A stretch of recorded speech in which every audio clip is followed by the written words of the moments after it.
Hello, welcome to chapter 17.2, Fossil Fuels, Non-Renewable Resources. I'm laughing because this is my third take and I'm always saying, I'm only going to do one take, but figuring things out still. I used to actually teach a class called Science of Alternative Fuels, where we spent a whole marking period one basically on fossil fuels and how they're made and their extraction and their refinement and the environmental hazard they cause. And then we went into the alternative fuels, the renewable resources. So really this one little lesson, there's so much more to it. There's political repercussions, economic repercussions. Our lives are embedded in coal. Go and turn on the light switch in your house. That's because coal is making the energy. Oil, drive around. Your gasoline is made from oil. Natural gas, turn on your stove. That blue light that comes out, that's natural gas. Those are the three main fossil fuel types. And we are just absolutely our lives are embedded in them. Now, here's a link in the blue here called Fossil Fuels 101. I'm going to put that in the description below so that you can get, after you watch my video, you can watch that and just kind of get a reiteration of what it is all about.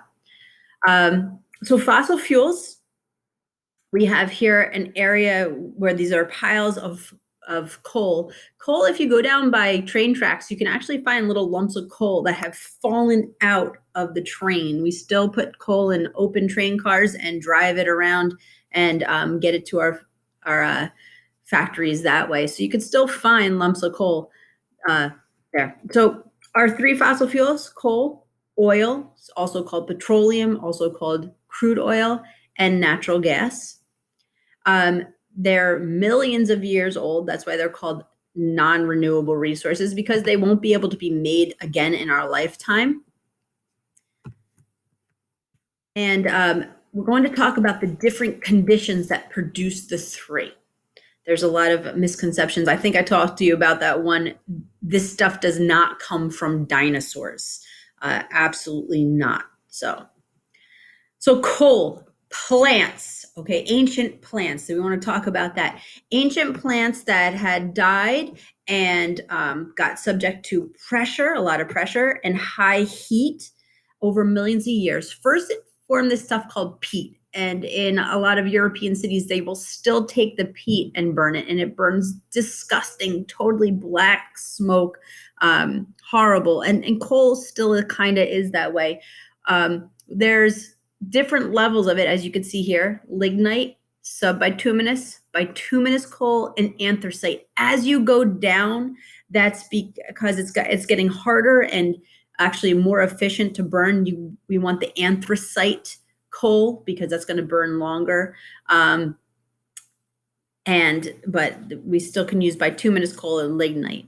Compared to the other fossil fuels, coal is cheap and it's easy to transport. Like I said, you just put it on the trains, and which is an infrastructure that's already made. So we don't have to make a totally different infrastructure for coal, and we can transport that around. And again, this is what you use when you turn on the lights. All the electricity is coming from the fossil fuel coal if it's not coming from wind power or solar power, right? This is what we heat to make the turbine go to create electricity.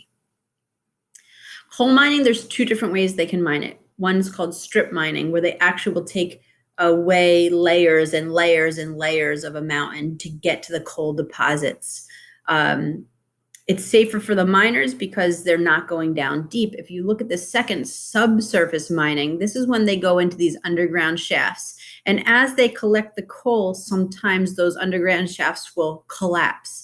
You can see they take elevators going down. They have to have a huge ventilation system. This is where that saying canary in a coal mine comes in.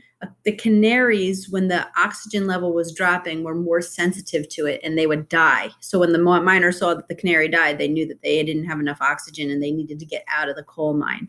You can see how the coal deposits there kind of are these intrusions that go through, and the coal miners will find them with the mine shaft and pump them back up. Where is the coal mining? Well, here in the United States, we have a lot of coal mining. I mentioned to you that a lot of it was out in Wyoming. So here we have Wyoming. This is, as we say, the Powder Ridge River Basin way out here. We also have some in the Rocky Mountains. So here's the Rocky Mountains in Colorado. We have some in Utah. A little bit closer to home, Illinois is a big basin. We also have West Virginia, and that's probably what you hear about most around here, West Virginia.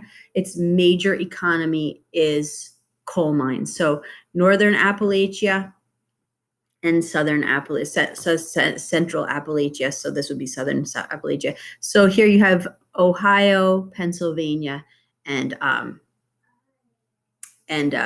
West Virginia. Way out here, you could actually still, by Scranton, Pennsylvania, you can go and you can visit some coal mines that are still around today. And you can see that these are surface mines, and then these are the mines that would subsurface. And we do have a lot of people who have families that are in the coal mining business will lose a father, a brother, a husband all in one day because they're all down in the coal mines and a coal mine collapsed.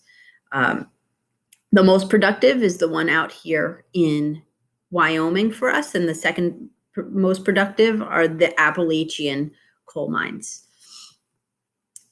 All right, so that's enough about coal. All right, coal, your electricity in your house, very abundant, very cheap, and in the United States, we produce a lot. You might hear about clean coal. There's nothing, you could research it more, but there's nothing called clean coal. There's no way to do this in a clean way. It's like a kind of an idea that they had to make us think coal was still a good way to get our energy, but we really need to go renewable.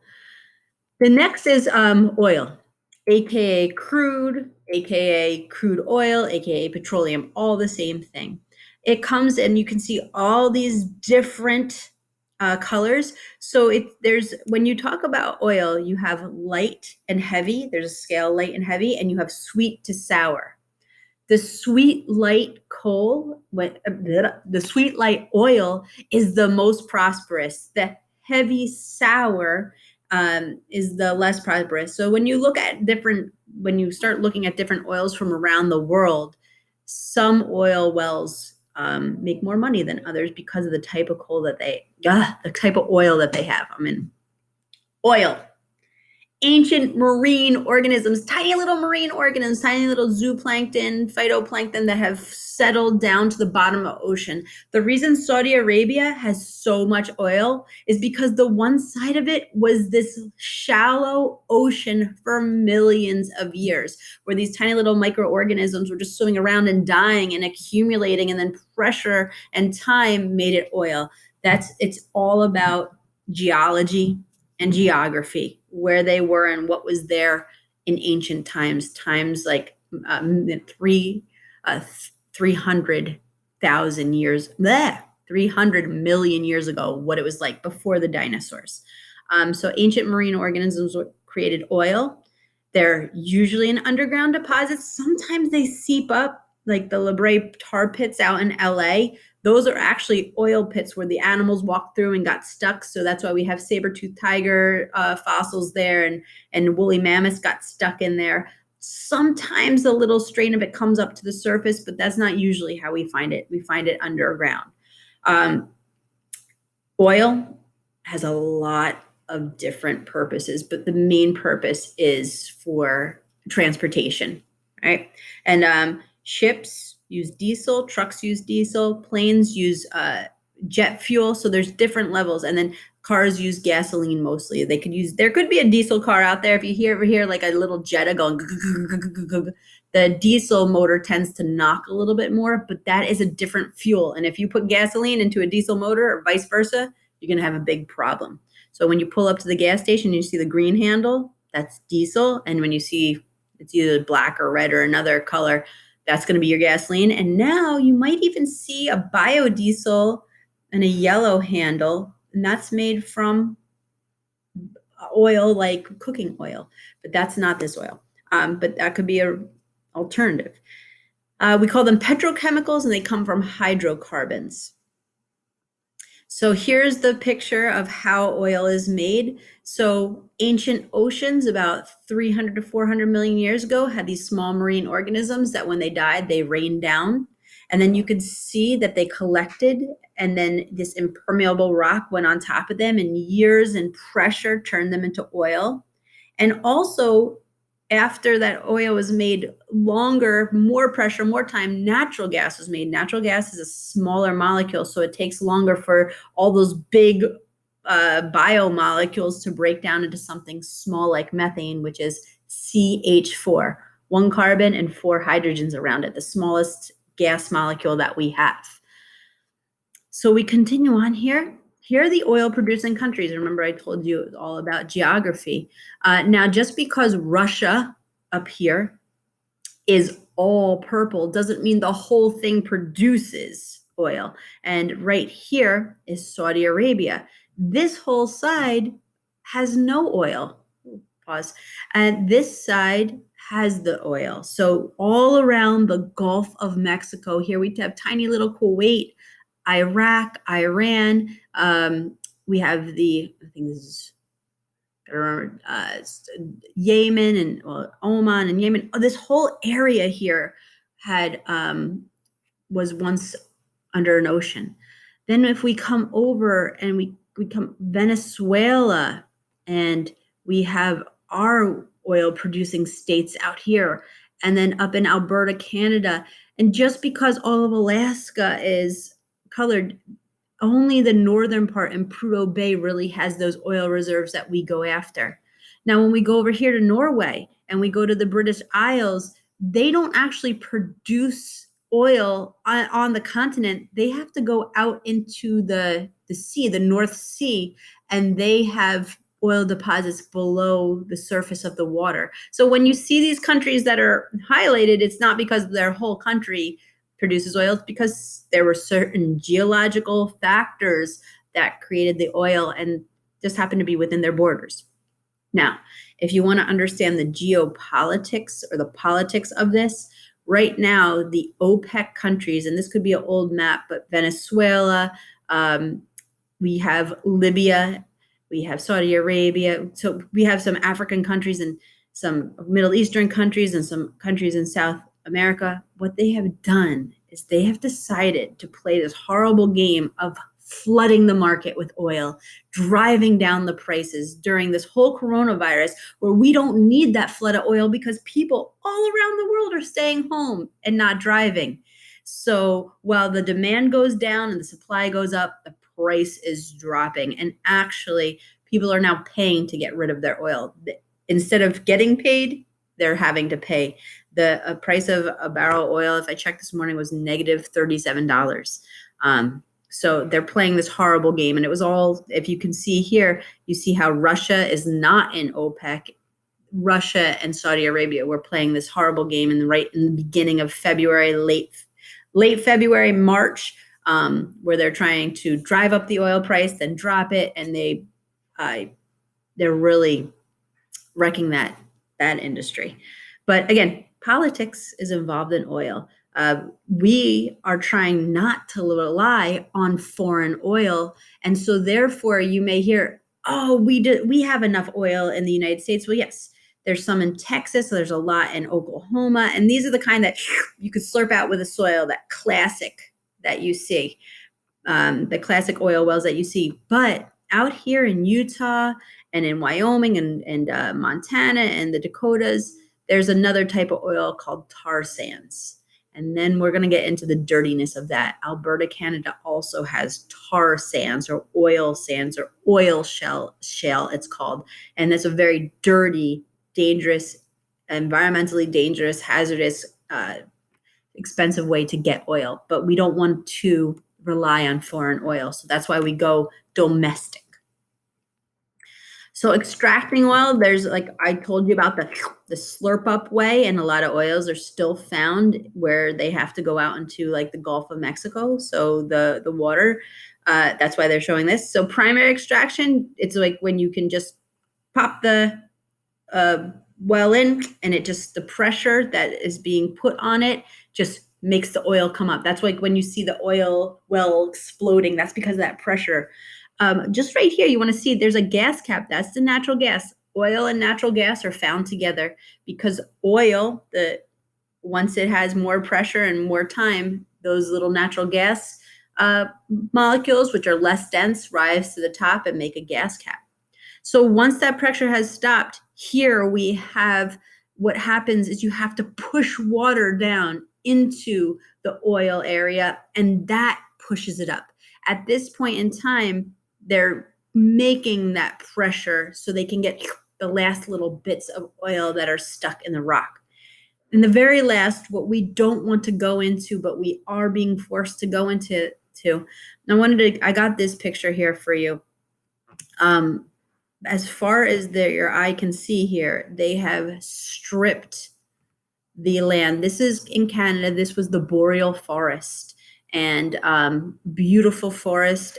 This truck right here is one of those mega trucks where the wheel is double the size of a human and you have to climb up a ladder to get into the cab. So these are those mega trucks that can't even drive on the highway. I wanted to give you that for scale. And this is what tar sand actually looks like. I showed you what the crude oil looked like before, an oily substance that would, be liquid in your hand. Well, here is tar sands. It's oil that's stuck in sand. And again, Alberta, Canada has a lot. Utah and Colorado in the United States has a lot. And Venezuela has very dirty tar sands. I'm going to put this TED Talk up, but I just wanted to watch a few minutes of it with you. This man, Gareth Lentz, really talks passionately about the boreal forest and how beautiful it is and how it's being ruined by the extraction of these tar sands.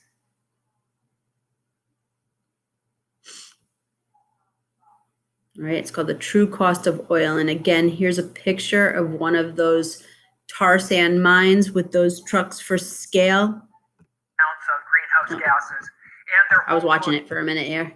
Let me get it back.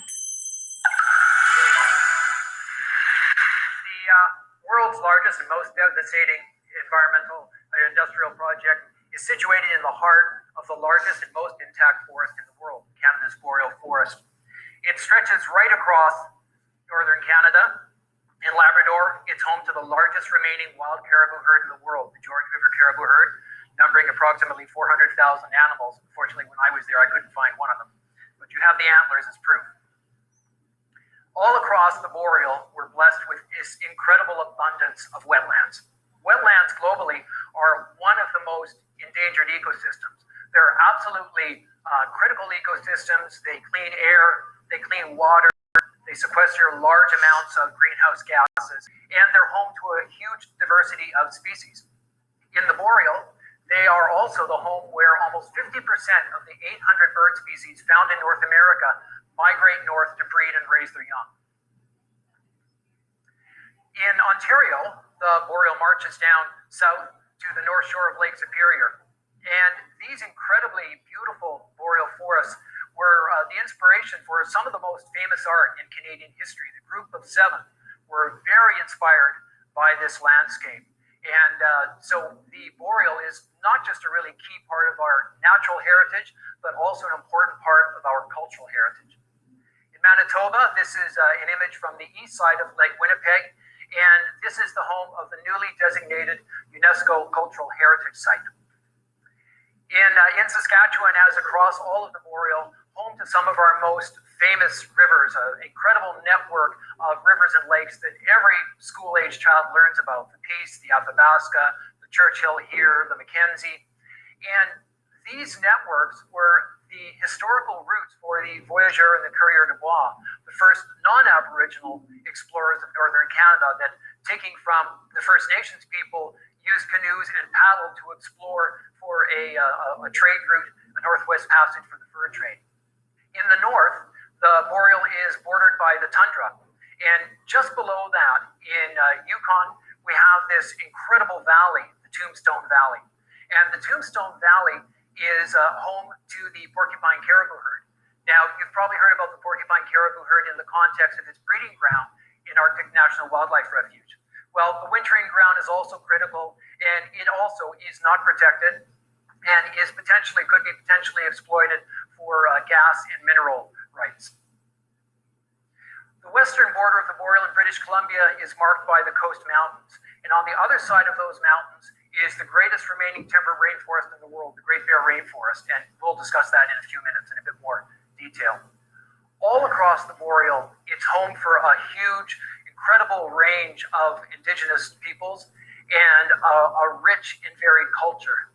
And I think that one of the reasons why so many of these groups have retained a link to the past, know their native languages, the songs, the dances, the traditions, I think part of that reason is because of the remoteness, the spans, and the wilderness of this almost 95% intact ecosystem. And I think particularly now, as we see ourselves in a time of environmental crisis, we can learn so much from these people who have lived so sustainably in this ecosystem for over 10,000 years. In the heart of this ecosystem is the very antithesis of all of these values that we've been talking about. And I think these are some of the core values that make us proud to be Canadians. So I'm going to stop it there at 3 minutes and 42 seconds so that you can watch it yourself. It's a 17-minute long video, and it is worthwhile to understand how beautiful this forest is and what they're doing to it because of the dirty tar sands that have been found. All right, so that's the tar sands there. I'm just going to go on to this next one because I have an animation for you in a minute. So once they get this oil, they have to take it to the refinery because it's this thick, gooey stuff, and they have to break it up into what's called factions or fractions. And I have this as an animation over here so that you could, for the benefit. Let's see if it works. Here we go. All right, so you can see now, if I take my face and I put it somewhere else that you can see this fine. Oh, not responding. We have so much trouble with internet lately. Everybody's on it. But you can see jet fuel is different than diesel fuel, and gasoline up here is made from a whole bunch of different molecules, about 8 different molecules, starting with carbon C8, H18, going all the way up to C14, H38. So diesel fuel is something totally different. It is only one molecule. I hope I haven't frozen. And then you can also see here that this asphalt that we use while driving is also part of the whole crude oil. So yes, when you drive and you walk across the street, you're walking on a crude oil substance.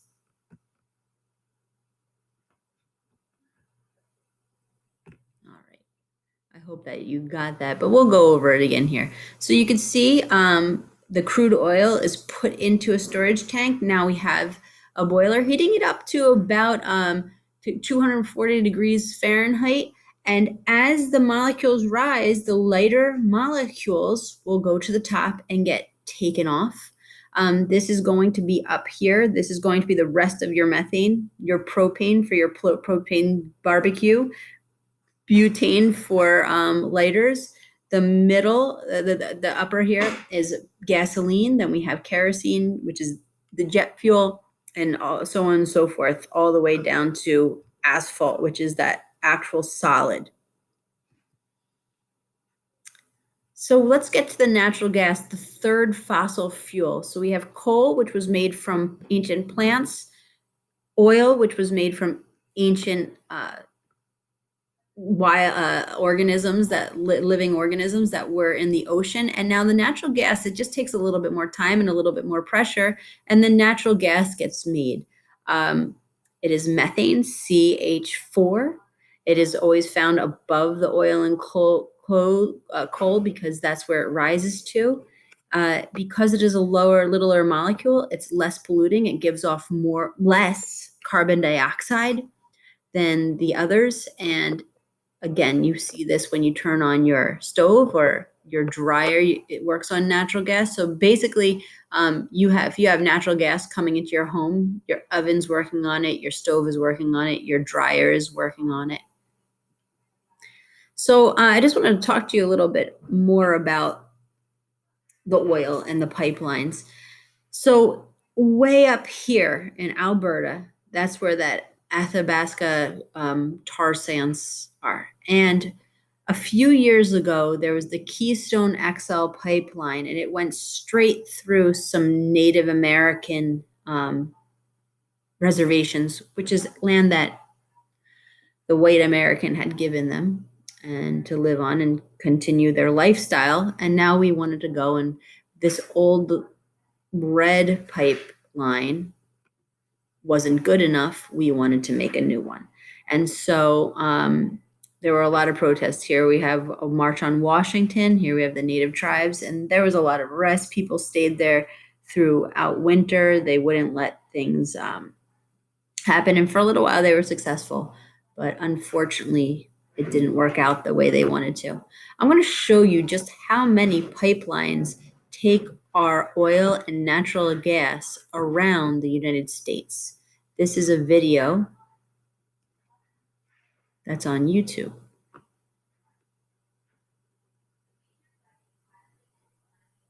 My name is John Chambers. This guy always. My biggest weakness forced me deep into the Amazon.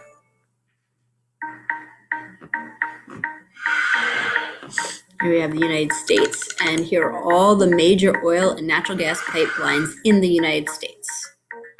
The map outlines all the states. And of course, we have some running along the waterways. That makes sense. That's the crude oil after it's pumped. It's being taken to refineries. There are two types of crude oil pipelines. The ones that you don't see. All right. Transmission, these lines are largely that carry crude oil to refineries. So the refineries are going to be on the water. Now we have the refined products, and we need to get this to market. So we have a whole other set of pipelines. Remember that natural gas I talked about? It has to get to your house somehow. So now these are the green pipes.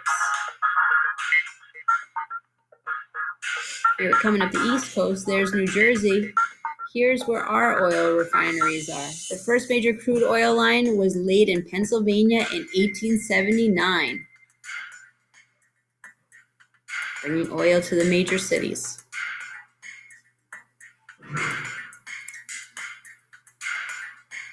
Did you realize that there's all these pipelines throughout America?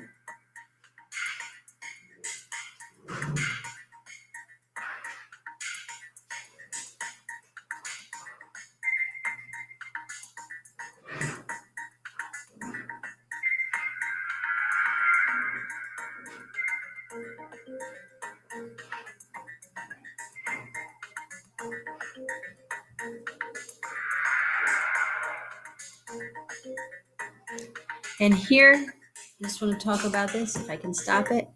This is Prudhoe Bay. This is where the porcupine caribou live. And there is a big, huge, this is called the Alaskan pipeline. It is above ground, and occasionally it does spring a leak, but it's actually a pretty safe way to carry the oil down through Alaska to the ships that will take it to refineries and take it to market. This is the Alaska Wildlife Refuge. It was closed for a while, and then this current president opened it back up. This is when when we get oil from Alaska, we don't have to go to foreign countries for oil. That's what they're talking about. We don't have to rely on foreign countries. That's domestic oil.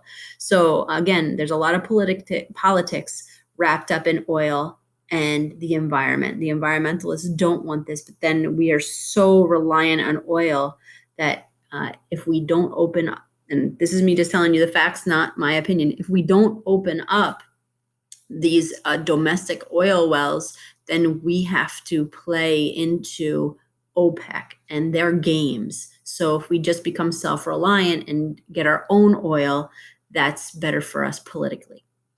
So the Trans-Alaskan Pipeline was completed in 1977, carried over 2 million barrels a day at its peak in 1988.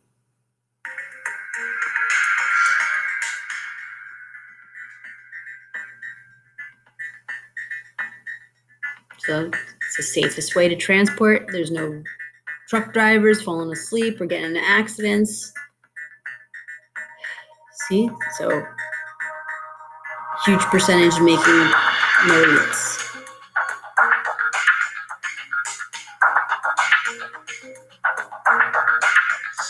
All right, so there's the deaths, up to almost 20. A lot of injuries happen, but really only 120 at the most.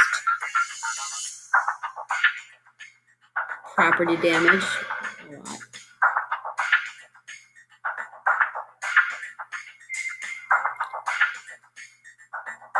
So there has been pipelines that burst. They can't get them turned off.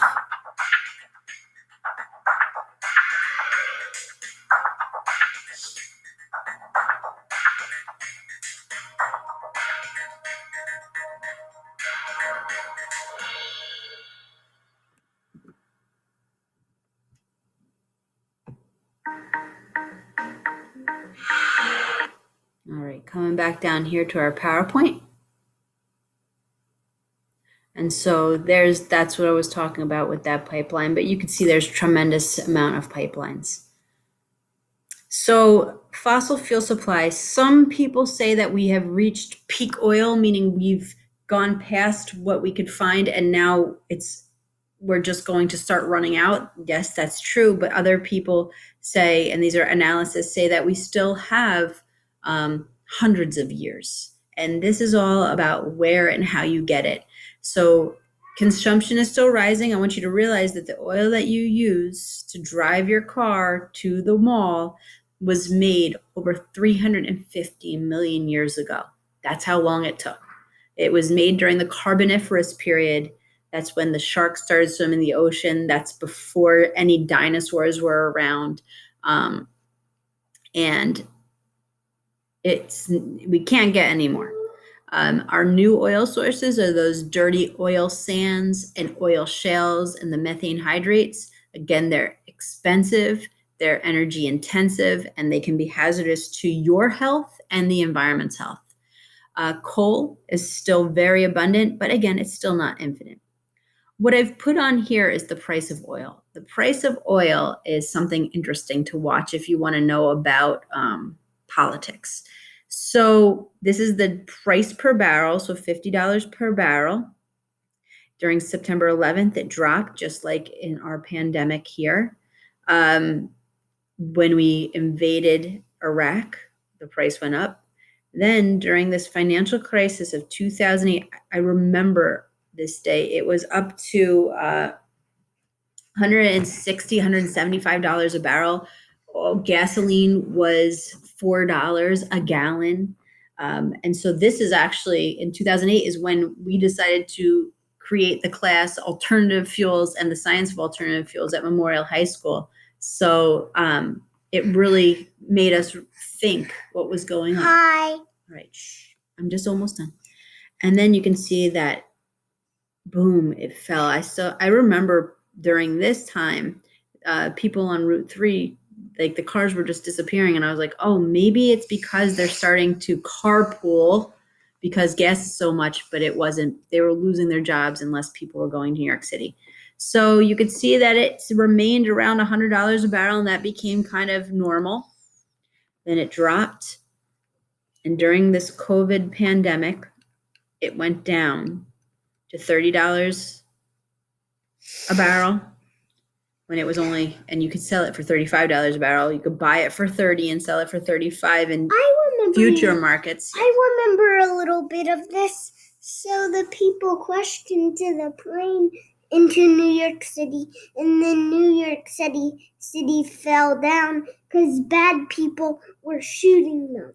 All right, that's 9/11. We'll talk about that later. I just want to finish up here and show you we're actually negative per barrel. So if you want to watch oil prices, Bloomberg is a great place to watch the oil prices, and if you get into this, it's super cool and nerdy to watch. But there's different types of oil that demand different prices. Again, I talked about that sweet light oil. This is West Texas Intermediate crude oil that comes from Texas. Brent is from Europe. Bless you. This is Tokyo crude oil and natural gas. And here you can see the prices that they're commanding and when they're contracted to. And that's when the prices can finally change. We have praying mantis eggs. Our aunt found them when she was doing tree work. Yes, that's right. All right. So I'm almost done here to show you this. The next time we're going to get into the consequences of fossil fuel use. But right now you really have to remember that coal was made from ancient plants, oil is made from ancient microorganisms, and natural gas are those ancient microorganisms as well, just with more time and more pressure. And I'm going to put a few things up, supplement to this that you have to look at, and there will be, an assignment as well that goes along with this. All right. I hope you've enjoyed. Goodbye.